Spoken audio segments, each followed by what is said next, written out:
기도하겠습니다. 사랑하고 축복합니다. 새벽에 영상으로 깨우신 분들, 새벽 기도인들에게도 사랑하고 축복합니다.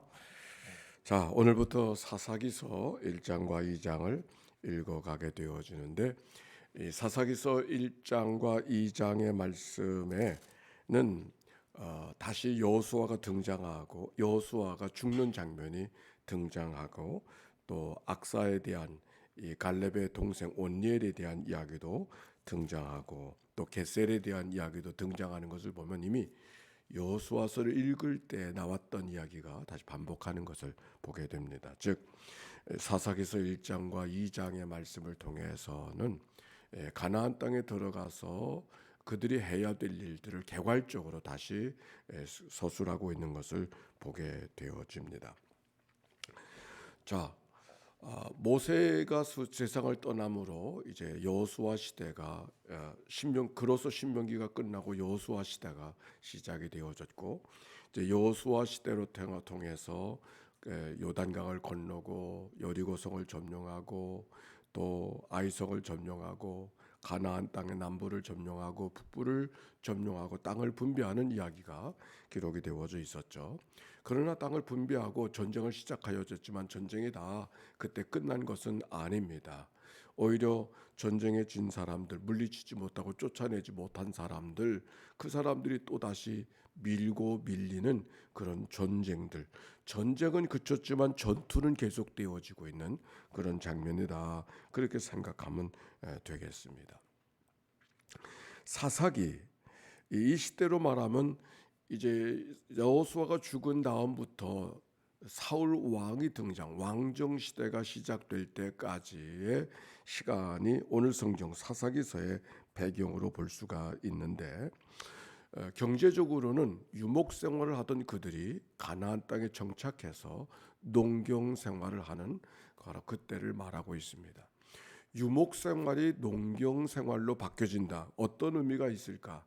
목축을 하던 사람들이 농경 생활을 한다고 하는 것은 단순히 목축하던 사람들이 농사짓는 사람으로 바뀌었다는 것을 의미하는 것만 아니라 유목 생활을 하던 때에 중요하게 여기시던 하나님과 신들과 농경 생활을 하고 있었을 때 신들이 달라지는 거예요. 즉 여호와 하나님은 유목 생활을 했었을 때 그들이 따라가고 섬기던 하나님, 그리고 전쟁을 이기게 해주시던 하나님이었었는데, 농경 생활을 하니까 씨를 뿌려야 되고 곡식을 거두고 있는 이런 생활 속에서는 농경 생활을 주장하는 또 다른 신들이 그들에게 늘 가까이 대하는 그런 삶의 모습이 오늘 이스라엘 백성들의 삶의 환경이다, 이렇게 볼 수가 있습니다. 마치 바닷가로 나가는 포구의 어부들이 바닷가로 날 때는 바다의 신들과 더불어 상관하면서 고기를 잡아야 되는 것과 비슷하다, 이렇게 생각하면 되겠습니다. 그래서 계속 그 가나안 땅의 다른 신들, 이방 신들과 그리고 이방 신들과 함께 있는 여러 가지 가나안 족속들과 싸움이 끊어지지 않는 것을 발견하게 되죠. 이 사사라고 하는 말은 샤파드, 판결을 선고한다. 사사기라고 했었을 때 그 사사들은 누군가? 그래서 다른 성경에, 영어 성경은 judge, 이 판관기, 재판관이라 그런 의미입니다. 백성들이 여러 가지 문제가 있었을 때 그것을 갈라주고 그것을 판단해 주는 사람들이 바로 사사들인데, 그들을 통해서 되어진 역사가 기록되어진 것이 사사기라고 하는 것이죠. 그들은 문제가 있었을 때, 백성들이 시비관계가 형성돼 있었을 때 판단해 주는 사람일 뿐만 아니라 그 민족의 위기를 만났을 때도 그 위기 속에서 그것을 민족을 끌고 갔던 사람들이 사사인 것을 보게 됩니다. 사사기에는 모두 12사람의 사사들이 등장하게 되어지는데, 그 사사는 크게 대사사 6사람, 소사사 6사람으로 구분됩니다. 오늘 1장에도 등장하지만 온니엘, 에훗, 드보라와 바락, 또 기드온, 입다, 삼손, 이거는 대사사에 해당하는 사람이고, 소사사는 삼갈, 돌라, 야일, 입산, 엘론, 압돈, 암돈 이런 사람들은 소사사에 해당합니다. 대사사는 큰 일을 하고 소사사는 작은 일을 하고 그런 것은 아니고, 성경에 많이 다루어진 그 지면을 많이 차지하고 있는 사람은 대사사라고 칭하고, 적은 지면을 차지하고 있는 사람은 소사사다, 그렇게 이름 짓게 되는 것을 알게 됩니다. 자, 이 사사기를 통해서 우리가 무엇을 배울 수가 있을까? 여호수아서를 통해서 가나안 땅을 차지하고 땅을 분배했지만, 분배한 곳으로 모든 전쟁을 끝나지 아니하고 또 다른 전쟁들이 계속해서 이어지고 있는 것을 발견하게 되어지는데, 아까도 시작할 때 말씀을 드렸습니다. 전쟁은 끝났지만 전투는 계속되고 있다, 이렇게 생각하고 성경을 보면 되겠습니다. 즉 여전히 가나안 땅에 남겨진 족속들이 여전히 힘쓰고 있었던 그들의 모습, 그래서 밀고 밀리는 전투가 계속되는 것을 보게 됩니다. 더욱이 가나안 족속들은 호락호락한 족속이 아니었어요. 성경에 보니까 철병거로 무장하고 있었다 그랬어요. 쉽게 물러가는 백성들이 아니었다고 하는 그런 말씀이죠. 자, 1절 말씀 보겠습니다. 함께 읽어보겠습니다. 시작. 여호수아가 죽은 후에 이스라엘 자손이 여호와께 여쭈어 이르되 우리 가운데 누가 먼저 올라가서 가나안 족속과 싸우리이까. 그래서 여러 족속들이 가나안 땅이 여러 족속들과 싸우는 장면이 기록이 되어져 있는데, 오늘 여호수아가 죽은 후에 이스라엘 자손이 여호와께 여쭈어 이르되 우리 가운데 누가 먼저 올라가서 가나안 족속과 싸우리까. 이 가나안 족속들을 싸워야 하는데 누가 싸울 것이냐고 이렇게 물었을 때 하나님께 묻고 있는 장면에 먼저 주목해야 되겠습니다. 하나님은 말씀하시는 하나님, 누구에게든지 말씀하시고 언제든지 말씀하시고 어떻게 하든지 말씀하시는 분이 하나님이신 줄로 믿습니다. 그 한 말씀하시던 그 하나님은 옛날에만 말씀하지 아니하시고 성경 시대만 말씀하지 아니하시고 오늘도 말씀하시는 분이 하나님이시잖아요. 그런데 어떻게 하나님의 말씀하심을 우리가 듣고 살아갈 수 있을까? 지혜가 필요한데 오늘 여기 성경에 보니까 하나님께 물었어요. 하나님께 물어야 하나님의 말씀하십니다. 오늘 여기 성경에도 여호수아가 죽은 후에 이스라엘 자손이 여호와께 여쭈어 이르되 하나님께 물었잖아요. 물으니까 하나님 말씀하셨어요. 우리 가운데 누가 먼저 가서 올라가서 가나안 족속과 싸우리까? 2절 읽어봅시다. 시작. 여호와께서 이르시되 유다가 올라갈지니라 보라 내가 이 땅을 그의 손에 넘겨주오노라 하시니라. 하나님이 말씀하셨어요. 누구에게? 유다에게 먼저 올라가서 싸우라 말씀하고 있는 것을 보게 되죠. 가나안 땅에 그들이 들어왔었을 때 먼저는 여리고성을 점령하고 아이성을 점령할 때까지는 모두가 협력해서 그 성을 점령한 것 같아요. 그런데 그 다음의 일들은 각 지파별로 어떻게 보면은 그 백성들이 여리고성을 점령하고 아이성을 점령한 다음에 가나안 땅에 들어가는 것이 쉽지 않구나, 그렇게 생각하고 있었을 겁니다. 그래서 모든 백성들이 많이 지체하고 있었잖아요. 그 지체하고 있었을 때 저들과 더불어 싸워야 되는데 하나님께서 그 땅을 약속해 주시고 땅을 허락해 주셨지만 밟는 자들에게 땅을 허락해 주셨잖아요. 근데 누가 먼저 그 땅을 밟아갈 것인가? 서로 네가 먼저 해라, 내가 먼저 해라, 그렇게 서로 눈치를 보고 있었을지 모르겠어요. 그래서 하나님 앞에 먼저 물었어요. 하나님 어떻게 하면 좋죠? 누가 먼저 가야 됩니까? 하나님 말씀하셨어요. 유다 지파가 선봉에 서라. 그래서 여호수아에서 보면은 실제로 유다 지파가 먼저 가서 땅을 점령하는 모습을 보게 되지 않습니까? 오늘 여기 하나님께서 묻고 들었던 백성에게 말씀하시는 모습을 발견하게 되는 것이죠. 유다 지파가 응답했어요.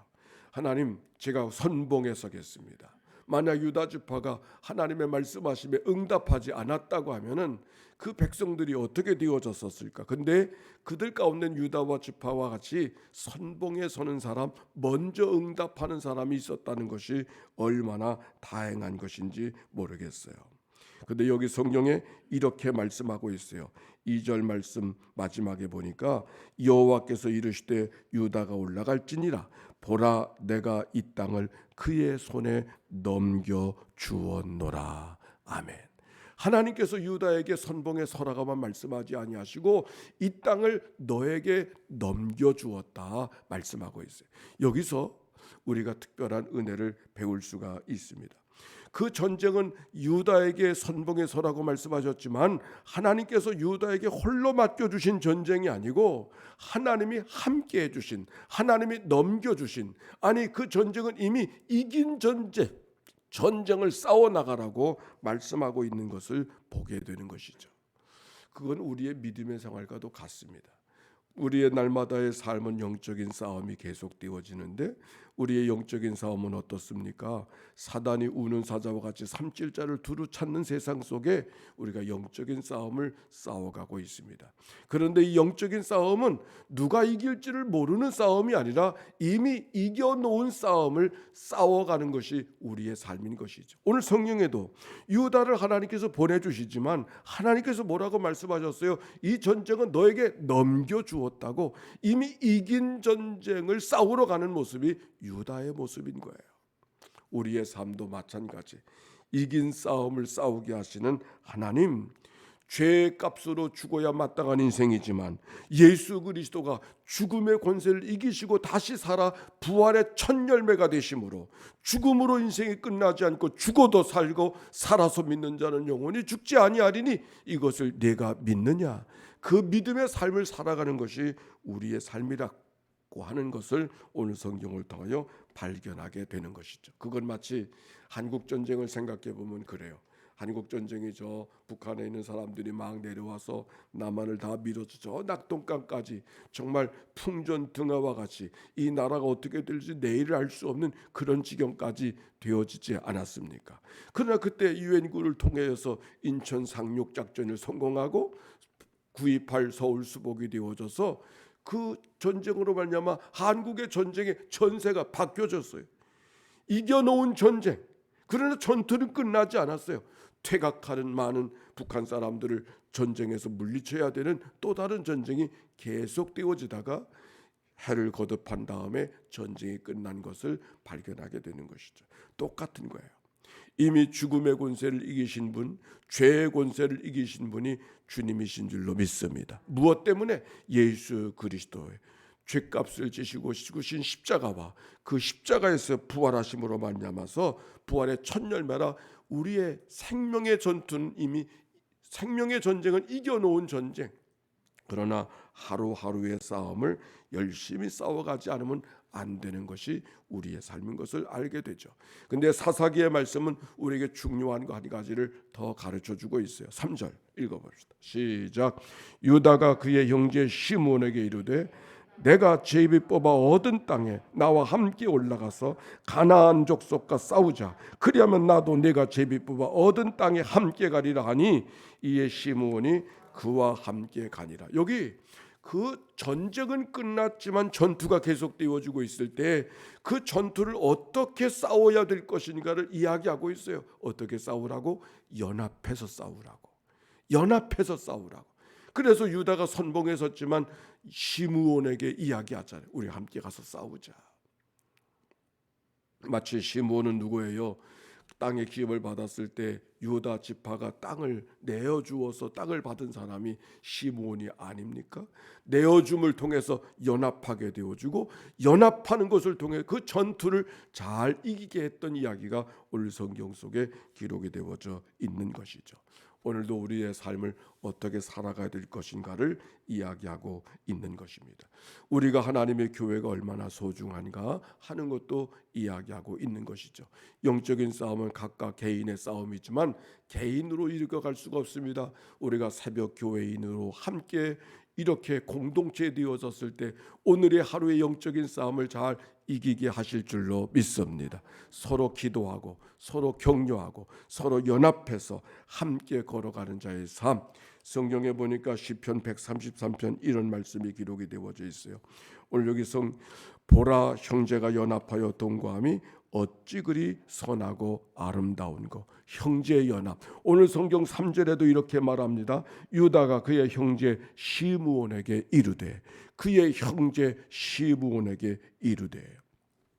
연합하여 싸우는 싸움을 하나님께서 이기게 하시고 연합하여 싸우게 하시는, 오히려 왜 그런 싸움이 우리에게 주어지는가? 우리로 하여금 연합하게 하시는 하나님의 또 다른 인도하심이 이 싸움 속에 있다 여겨집니다. 오늘도 하나님 앞에 기도하게 하실 때 하나님, 이 하나님의 교회가 더 연합한 교회 되게 하시옵소서. 공동체, 새로운 옛교회 공동체로 하나님의 거룩한 뜻을 잘 이루어가는 하나님의 교회가 되게 하옵소서. 그 기도가 우리의 기도가 되기를 바랍니다. 그런데 한 가지 꼭 기억해야 될 것이 있어요. 우리가 기도할 때마다 하나 되게 하소서, 하나 되게 하소서 그렇게 기도할 때가 있지만 그런 기도하지 마세요. 아니, 하나가 되는 기도해야 되잖아요. 아니, 하나가 된다고 하는 것은 하나가 되게 해달라고 해서 하나가 되는 게 아니라, 오히려 하나님께서 우리 가르쳐 주시는 말씀은 하나 되게 하신 것을 힘써 지키라 그랬어요. 하나가 된다는 것은 하나가 되겠다고 해서 되는 것이 아니라, 오히려 나와 너는 서로 다르다는 것을 인정할 때 하나가 될 수 있는 줄로 믿습니다. 서로 다른 것, 연합한다는 것은 혼합되는 게 아니잖아요.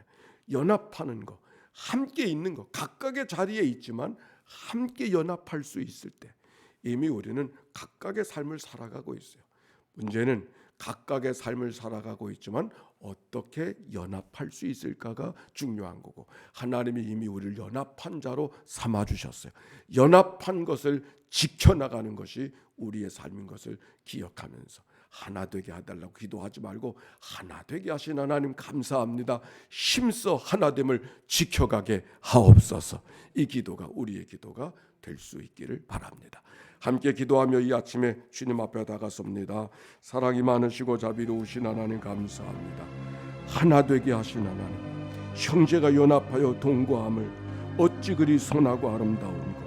시므온과 유다가 연합하여서 가나안 땅의 전투를 이기게 하여 주셨던 것처럼 오늘도 우리가 이기며 살아가는 승리의 하루가 되게 하옵소서. 이 한날 연희교회로 연합하게 하신 하나님 감사하며 서로 기도하고 격려하고 믿음의 삼겹줄 되어줘서 오늘도 승리하는 하나님의 백성들 되게 하옵소서. 감사합니다. 감사합니다. 이춘하 장로님, 심유석 권사님을 통하여 낭독된 말씀을 통하여 하나님의 말씀을 듣게 하시니 감사합니다. 하나님이 우리에게 무엇을 원하시는지 깨닫게 해주시니 감사합니다. 오늘도 믿음의 선봉에 서게 하시옵고 연합한 자로 살아가는 저희들 되도록 축복해 주옵소서. 귀한 염을 봉헌합니다.